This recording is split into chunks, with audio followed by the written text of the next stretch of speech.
maîtrise. J'ai fini l'inslo, moi. T'as fini le gros livre bleu? T'as... Essaye celui-là. Hein. Il est dur. Ah oui, il est dur. C'est vrai. Et comment je vais le lire? En essayant. On a peu l'occasion d'être spectateur du quotidien d'une classe. Brute, sans phare, fait de perfection et d'imperfection, de coups de génie et d'imprévus. Bienvenue dans Être prof, le podcast. Une série audio dans laquelle enseignantes et enseignants vous partagent leurs pratiques du quotidien, de la maternelle au lycée. Dans cet épisode, on fait la connaissance de Charlène Schneider, enseignante à l'école élémentaire Louise Michel de Givors, en Auvergne-Rhône-Alpes.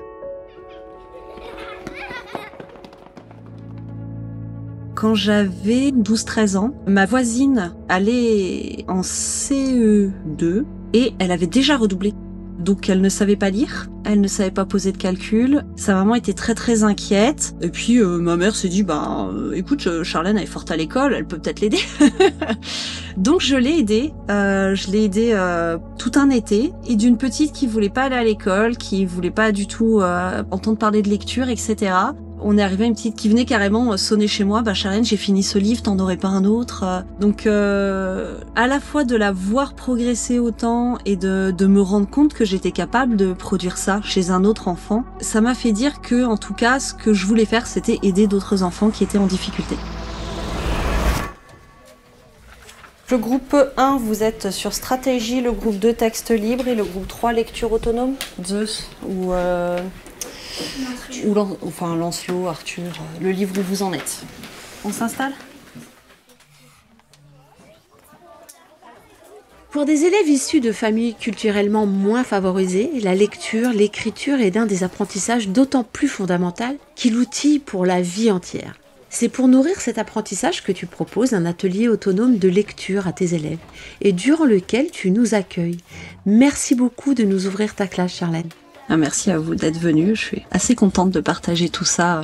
D'entendre les élèves, c'est toujours passionnant et réjouissant. Charlène, pour commencer, est-ce que tu nous dirais qui tu es? Alors tu choisis ce que tu veux, une musique qui dit quelque chose de toi, en ce moment ou de façon générale, un animal, une œuvre, ce que tu veux. Voilà, je suis un peu extrême sur la musique. Mais pour les œuvres, alors c'est pas tant l'œuvre en elle-même, surtout qu'elle est très décriée et l'auteur aussi, mais je pense que j'avais un peu envie de parler de moi, élève, avec deux personnages que beaucoup de monde connaît. J'étais un peu Hermione Granger, et je pense que c'est ce qui a fait mon attachement à ce livre aussi, avec les vêtements de Ron Weasley, donc c'était pas facile.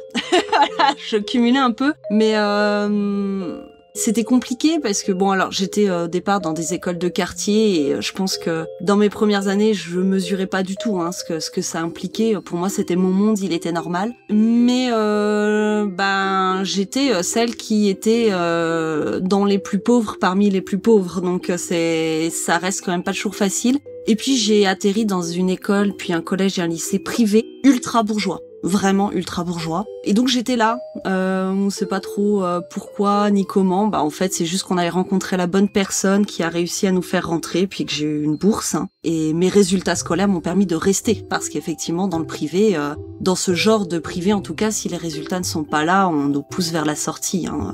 C'est des écoles très très chères. Donc voilà, j'étais un peu comme ça, puis j'étais celle qui lève le doigt, celle qui pose toujours plein de questions, pas forcément celle qui était la plus attentive par contre, c'est-à-dire que voilà, j'étais dans ma tête en même temps, en train de bavarder très souvent, ça j'étais moins Hermione Granger pour le coup, c'était plus Ron Weasley que...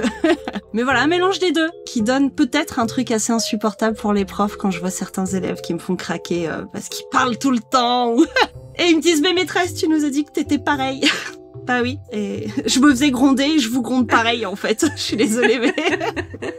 Peut-être aussi on identifie ta passion ici pour la réduction des inégalités, l'accompagnement de toutes et tous. Complètement. Ouais, je pense que et plus j'avance et plus c'est marqué. Et plus je me rends compte que ça vient aussi de ça. Oui, et que c'est ça qui te porte finalement. Il y a un mot qui n'arrive pas à lire. Celui-là ? Déclin. Je sais pas ça veut dire quoi.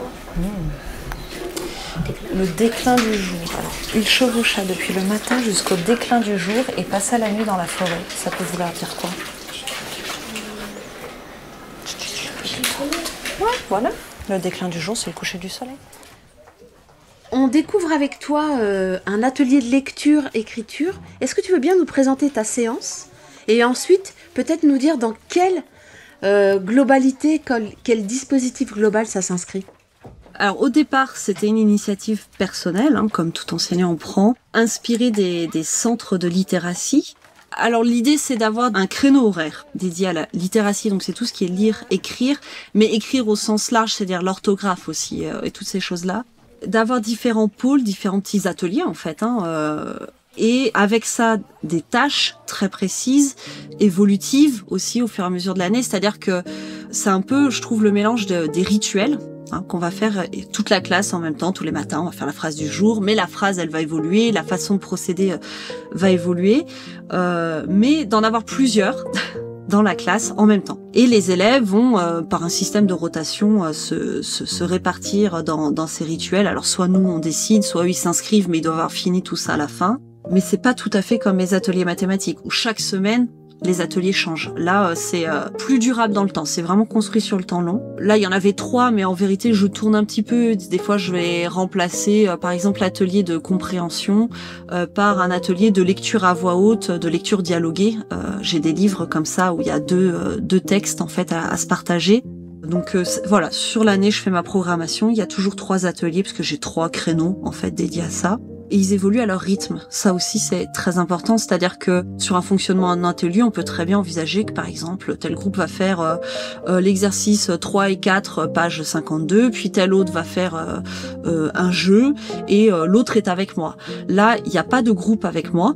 Chaque élève travaille tout seul, sur la même consigne, mais pas forcément sur le même livre, sur le même texte. Ce jour-là, on avait 3 ateliers. Un premier atelier qui était un atelier de texte libre, très inspiré de ce que peut faire Freinet, où les élèves écrivent sur absolument ce qu'ils veulent, sans contrainte. Et après, moi, je les suis au fur et à mesure. Donc, ils ont jamais tous fini en même temps, voilà.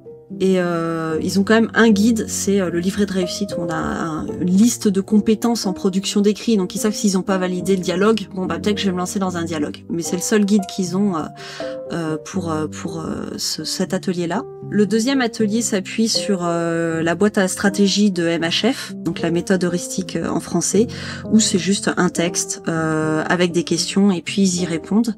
Et le troisième atelier, ils lisent un roman. Donc il y a plusieurs romans proposés, puis ils doivent les faire dans l'ordre. Donc pareil, ils avancent à leur rythme.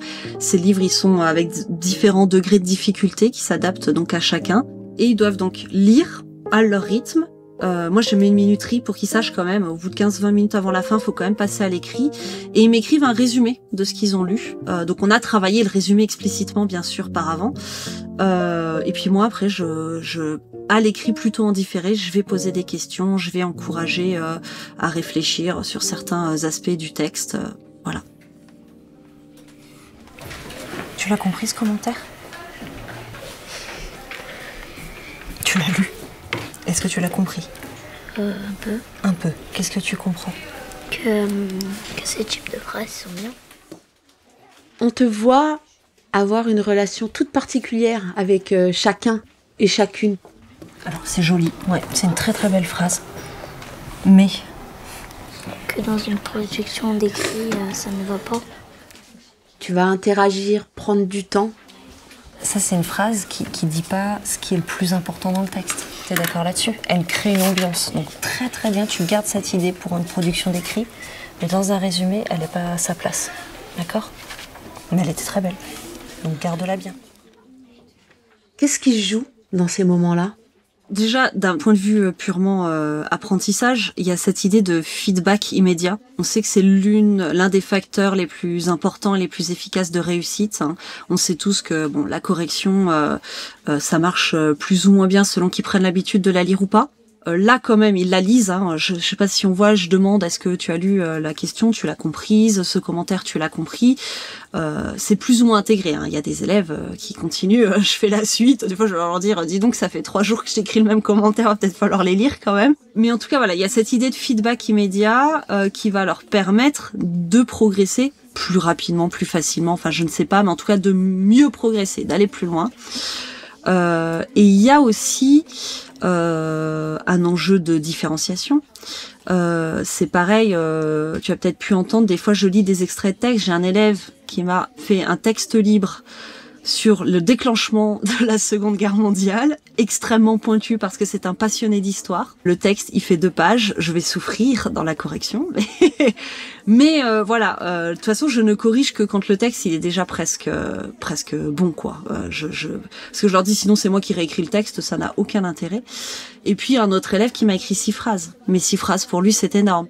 Et puis produire un texte aussi construit, pour lui, ça a été très compliqué. On a fonctionné avec, au départ, je lui ai dit, je te mets 6 cases de BD, tu me dessines les bonhommes en bâton, tu me mets les bulles avec les dialogues, et comme ça, je comprends déjà un peu ton histoire, parce que là, je ne la comprends pas quand tu me l'expliques. Et on est passé ça par étapes à un texte complètement rédigé. Pour d'autres élèves, on a fabriqué un tableau pour apprendre à écrire des dialogues par étapes successives. D'abord, je mets les textes dans la colonne de celui qui parle. Ensuite, je rajoute les petites didascalies, voilà, les petits verbes. Et ensuite, je le réécris dans le bon ordre avec les traits. Donc, pour chaque élève, je vais développer... alors, j'ai envie de dire au feeling, mais en fait, c'est parce que j'ai une bonne maîtrise aussi de toutes ces choses-là. Donc, je pense qu'au début, c'est compliqué de faire ça. Faut vraiment beaucoup travailler la didactique, comment j'apprends à enseigner un dialogue, à travailler les répétitions, etc. J'ai commencé par des séquences très ordinaires dans ces domaines-là. Mais du coup, je propose vraiment à chacun quelque chose qui est à sa hauteur. Et ça permet vraiment à tout le monde de progresser. Et puis, il y a aussi un enjeu qui est de l'ordre du lien, de l'attachement.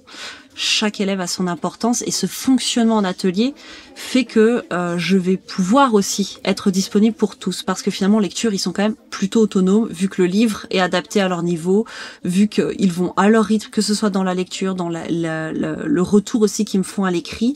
De temps en temps, je viens, voilà, un petit peu, mais je vais pouvoir vraiment me concentrer sur ces élèves en production d'écrit, ce que je pourrais pas faire si on faisait une séquence fiche de compréhension, une séquence production d'écrit et une séquence lecture. Et ça, c'est quoi? C'est quoi sa fonction à ce groupe-là? Ça me trompe. Alors, ça, c'est la classe grammaticale. Et du coup, la fonction de tout ce groupe-là? C'est un sujet. Alors, ce que tu vas faire, tu vas relire ton texte, mais tu vas déjà colorier en bleu les sujets, encadrer en rouge les verbes et relier le sujet à son verbe. Et déjà, tu vas y voir plus clair.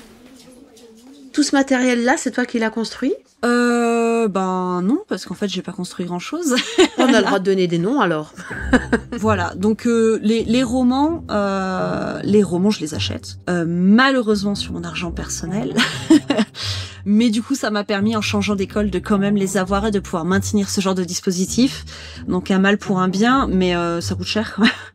Mais j'ai fait en sorte d'avoir une thématique commune. Typiquement, là, il y a des élèves qui lisent la vie de Zeus, comment il devient le dieu de l'Olympe, parce que c'est une question qui se pose et liée à une lecture collective qu'on fait en début d'année. Et j'ai une version de l'histoire qui est pour des élèves plutôt de fin CE1. Et puis une autre qui est version CE2 et une autre qui est CM1, CM2.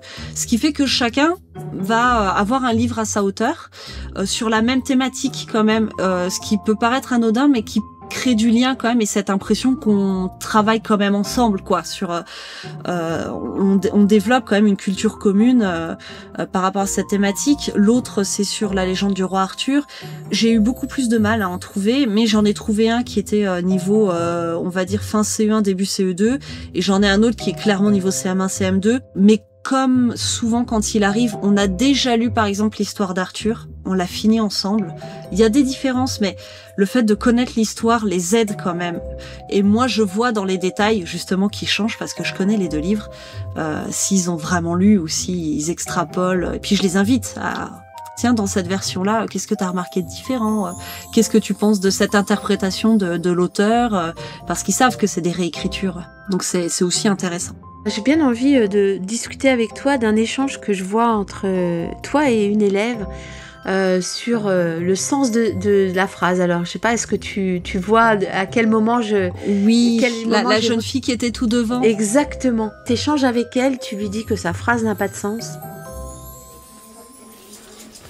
Comment on fait pour vérifier qu'une phrase est juste? Bah, tu relis. Très bien, on vérifie les majuscules, le point, et c'est quoi la troisième chose à voir? Les majuscules, les points... La phrase, elle doit avoir... Du sens. Du sens, toute seule. Elle te dit que sa phrase a du sens. Et en vous écoutant échanger, je me suis dit, ah, c'est vrai qu'il y a des moments dans la vie avec nos élèves où il y a tout un implicite culturel qu'il faut essayer de déconstruire. Et je veux bien que tu nous parles de ça parce que ça m'a passionnée en fait de vous écouter. Pour comprendre cette scène, faut se dire que d'abord, il y a un autre enjeu. En fait, notre discussion, elle n'était pas sur le sens de la phrase, en vérité. C'est une petite fille qui arrive en très grande insécurité. Elle a redoublé son CM2. Et elle se pensait nulle en tout.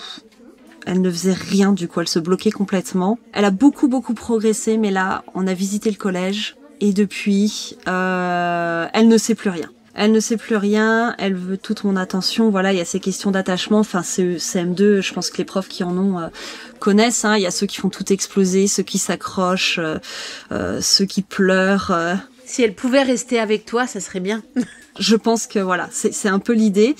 Et en même temps, j'ai des temps hors temps de classe où je vais la rassurer beaucoup sur notre lien. Et en même temps, sur le temps de classe, je la reconcentre sur là, on est pour apprendre. Je sais ce que tu es en train de faire, mais là, on va parler du travail. Et on reparlera peut-être dehors, voilà. Mais là, on est à l'école, on bosse. Et une fois qu'on sait ça, il y a quand même la question qu'est-ce qu'on fait quand un élève bloque comme ça. Et en fait, c'est un travail qu'on a mené sur 2 ans parce que souvent, quand je les récupère début CM1, les phrases, ça a du sens, ça a pas de sens, mes phrases font 10 lignes, ils écrivent comme ça leur vient. Et donc on travaille cette différence entre la langue qu'on utilise quelque part intérieurement pour penser, qui va de fil en aiguille sans jamais s'arrêter, et puis voir qui part dans tous les sens, s'ils sont gâtés. Et le langage oral déjà, quand on explique, on doit faire cet effort de linéarité, et le langage écrit où carrément on doit segmenter. Et donc on le travaille beaucoup et notamment je me sors de cette problématique parce que je les fais travailler à 2 tous les matins. Ils doivent soit répondre à une question en CM1, soit faire un résumé en CM2 et ils doivent travailler à 2, dire leur phrase à l'oral déjà et l'autre va valider la phrase ou pas. Ou va proposer des améliorations, etc. Et c'est pour ça que je sais qu'elle sait, parce que en fait, je sais très bien, elle est très forte d'ailleurs en production d'écrit, elle me fait des textes très intéressants. Et donc je sais qu'elle sait. Mais quand c'est un enfant qui est en difficulté, moi je conseille de faire ça, de forcer à oraliser la phrase pour que l'unité phrase s'entende et qu'on puisse la corriger à l'oral avant de passer à l'écrit. Tu la comprends la question ? Parce que si tu lis le résumé que tu as fait la dernière fois et celui-là, je vois qu'il y a une histoire de piège, mais c'est un peu flou pour moi. J'aimerais bien que tu m'expliques plus. Quel conseil tu donnerais à un collègue ou une collègue qui veut se lancer sur ce type de dispositif, tant sur le temps et le matériel à utiliser ? Alors sur le matériel, ça demande quand même du budget, hein, parce qu'il faut des livres, mais on peut toujours se renseigner auprès de la Circo, auprès des collègues des plus petits niveaux, aussi auprès de la médiathèque, si on en a une. Est-ce qu'ils auraient pas des séries de livres, des livres en plus grande quantité ? L'avantage quand même du fonctionnement d'atelier, c'est qu'il faut un livre par élève, mais du coup il y a qu'un tiers ou un quart de la classe, donc ça réduit quand même les besoins. Si on peut pas avoir tout le monde qui travaille sur le même thème, tant pis, ils travailleront pas sur le même thème exactement, tant qu'on trouve un petit fil conducteur, un petit quelque chose. C'est aussi de s'appuyer sur des ressources qui existent. Il existe des fiches de rallye lecture sur des blogs. Il existe, voilà, j'utilise les fiches stratégie de la méthode MHF. C'est un petit blog, il coûte un peu cher, mais on peut peut-être se l'acheter à 2 classes. Donc voilà, acheter ce genre de ressources, s'appuyer sur ce qui existe, si on peut pas acheter sur les blogs, trouver des ressources de ce genre. Et réfléchir quand on choisit nos 3 ateliers, parce que c'est pas forcément ces 3-là, hein, j'ai dit que ça changeait dans l'année, de réfléchir à quel est l'accompagnement que je peux apporter maintenant pour combien d'élèves je m'estime pouvoir être disponible sur ce laps de temps et quelle est la charge de correction aussi que ça m'a apporté et quelle va être la pertinence de ces corrections. C'est-à-dire que si je corrige juste je donne les bonnes réponses, ou on peut dire que l'élève il va pas regarder. Moi sur par exemple les fiches stratégiques, quand c'est pas bon, sauf si vraiment j'estime que l'élève là il a donné ce qu'il pouvait, il trouvera pas mieux et à la limite il en a fait 3 juste, la 4e pas forcément, mais sinon je lui demande de reprendre le texte et de refaire la question. Donc je donne pas la réponse. Sur les résumés de lecture, ça demande de les lire, mais par contre, ils savent que sur ce coup-là, pour une fois, je corrige pas l'orthographe. Je corrige dans 1001 choses.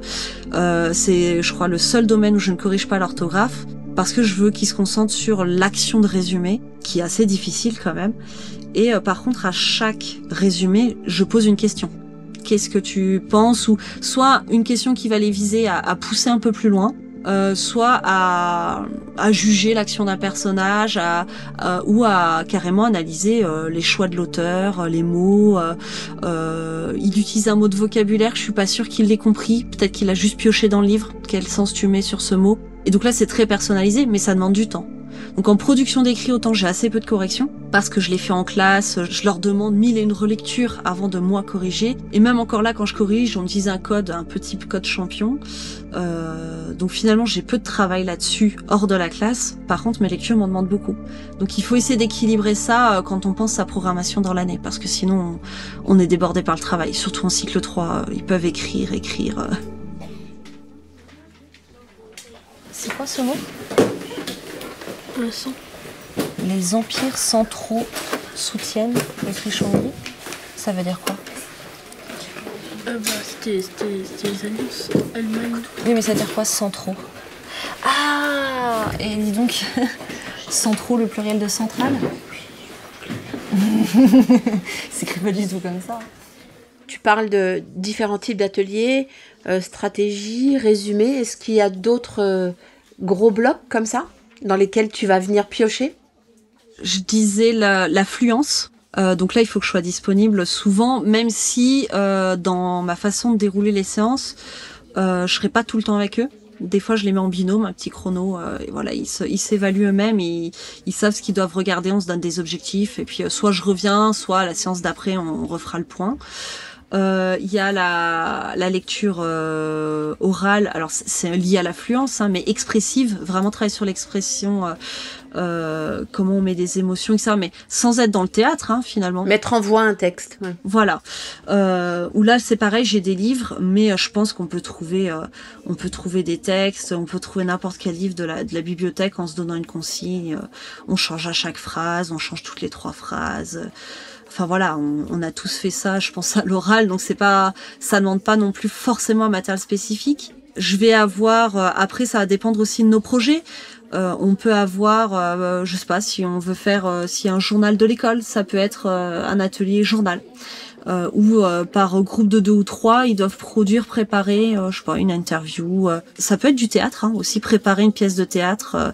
Dans ce cas-là, on va peut-être les mettre dans un coin, dérangeront pas trop, mais ils peuvent s'entraîner aussi à apprendre leur texte. J'ai des jeux aussi, par exemple des jeux de dés, les dés à compter, ou ces jeux un petit peu lanceurs de production de texte, voilà, d'écriture, mais qui du coup là on va le travailler à l'oral. Et puis après, petit à petit, je vais leur dire, à la fin, que vous avez fait ça, vous allez chacun écrire le texte que vous venez de dire. Donc ça va aussi aider à débloquer, notamment si le texte libre, au tout début, c'est un peu compliqué, c'est jamais le premier que je lance.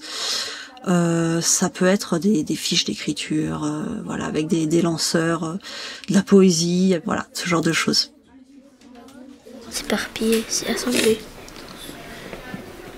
Tu penses que ça veut dire se rassembler? Imaginez la scène.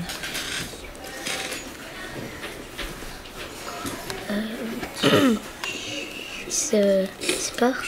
Bah oui. Mais donc, tu me demandes quand même de chercher à ta place et tu trouves tout seul finalement. Je t'ai pas aidé là, je t'ai juste demandé est-ce que c'est ça que tu penses? On change de registre de questions. Quand tu es dans ta classe et que tu regardes par la fenêtre, tu vois quoi? Alors on est tout en pente, c'est assez curieux, on est vraiment au début de la vallée, donc la vallée du Rhône, tout ça. Et donc je vois à la fois beaucoup de verdure et beaucoup de villes. Sur des plans différents, la ville est en contrebas, la verdure est tout autour. Et c'est marrant parce que je me dis, mes élèves, eux, ils voient que le ciel quand ils sont assis, puisqu'on est à l'étage et que du coup, à leur hauteur, la fenêtre, elle ne donne que sur le ciel. Je vais plus rêvasser qu'eux en regardant par la fenêtre que eux. Et alors, un sujet complètement annexe, tu portes un petit tablier. Ouais, il est génial, hein? Mais carrément. Je l'adore. Mais dis-moi. Il y a même une scène à un moment où il y a un téléphone portable qui a sonné. Il y aurait jamais dû y avoir un téléphone portable. Hop, les trucs confisqués. D'ailleurs, je viens de me rendre compte que j'ai encore le téléphone portable. Il l'a oublié à 16h30. Mais j'ai la poche des trucs confisqués. J'ai la poche de mon bazar. J'ai mes petits stylos. Donc ça me permet de toujours être outillée, quoi. Génial. Alors, je peux lui faire un peu de pub. Ah bah ouais. C'est une ancienne professeure des écoles. Je crois que c'est Léna et Noé. Génial. C'est artisanal. On choisit les tissus. Il y a un bon délai quand même sur les commandes.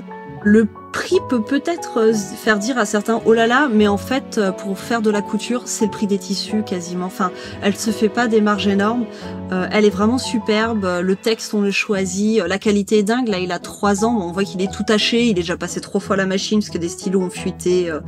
Mais il est fantastique. Voilà, je conseille. Génial. Mais on le mettra dans les liens de l'émission parce que je trouve que c'est un équipement absolument génial. C'est fini dans 1 minute. Vous cherchez votre mot, vous finissez votre phrase et puis on va ranger. Je crois qu'on a fait pas mal de tours en fait de façon formelle ou informelle. Si, allez, un dernier. Qu'est-ce que tu pourrais dire des progrès que font tes élèves grâce à ce dispositif ? Alors ce dispositif, il s'articule quand même avec des temps en classe entière. Notamment, on lit le feuilleton d'Ulysse, qui est très exigeant quand même, hein, qui est difficile en compréhension. Et clairement, quand ils arrivent en classe, ils ont pas du tout le niveau. Donc il y a beaucoup d'étayage. Et puis la 2e année, on fait donc la légende du roi Arthur. Ces 2 dispositifs, plus phrase du jour pour la grammaire, voilà, mais tout s'articule. Je me retrouve avec des élèves qui développent un esprit critique, que ce soit sur le plan éthique et moral. Quand ils entendent, je sais pas, Lancelot et Méléagant se disputer la reine, ils sont révoltés. Mais la reine, ce n'est pas un objet.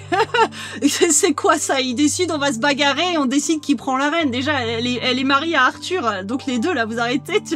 Donc ils ont voilà, et ça ne se voit pas qu'en littérature, parce que le jour où je leur ai parlé de la Déclaration des droits de l'homme et du citoyen, j'ai tout de suite eu une élève qui a levé le doigt et qui a dit mais pourquoi il n'y a pas la femme? En fait, on en parle, mais la séance prochaine, c'était prévu. Il y a quelqu'un qui en a parlé, effectivement. Mais que ce soit dans leur lecture autonome comme ça, dans leur résumé, ou dans la lecture en général ensemble, et puis dans tout, finalement, ils vont développer un esprit critique. Je leur dis, lâchez-vous, là, on a le droit de juger, ils existent pas, c'est bon, c'est fait pour, quoi. Et puis, ils développent une telle culture, et du coup, ils sortent des références qui surprennent toujours. Guenièvre, elle s'évanouit tout le temps, alors ça les fait beaucoup rire, le cliché toujours de la femme. Et l'autre jour, on a travaillé sur les petites bêtes, on est allé vers une rivière, et il y en a une qui a dit, c'est bon, je suis pas Guenièvre, hein, je vais pas m'évanouir parce que je vois une petite bestiole. Alors, voilà, ils sortent des petites phrases comme ça, ils ont beaucoup de culture, et souvent les profs me disent ah ouais, on voit que c'est des élèves qui ont lu et ils adorent lire, et ils font des rapprochements entre les Avengers et le roi Arthur. Enfin, il y a c'est top.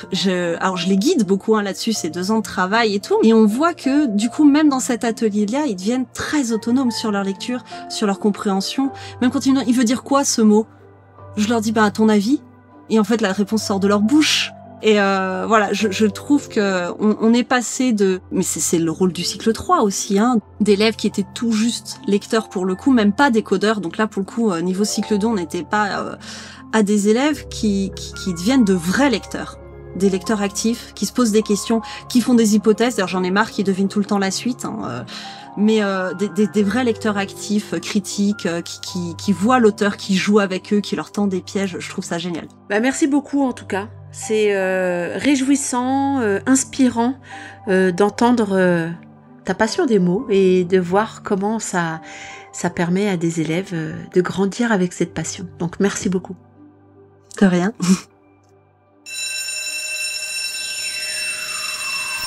C'était Être prof, le podcast.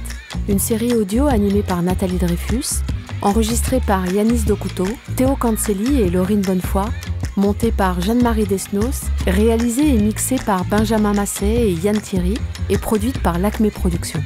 Si vous avez envie d'approfondir le sujet, retrouvez plus de ressources sur êtreprof.fr.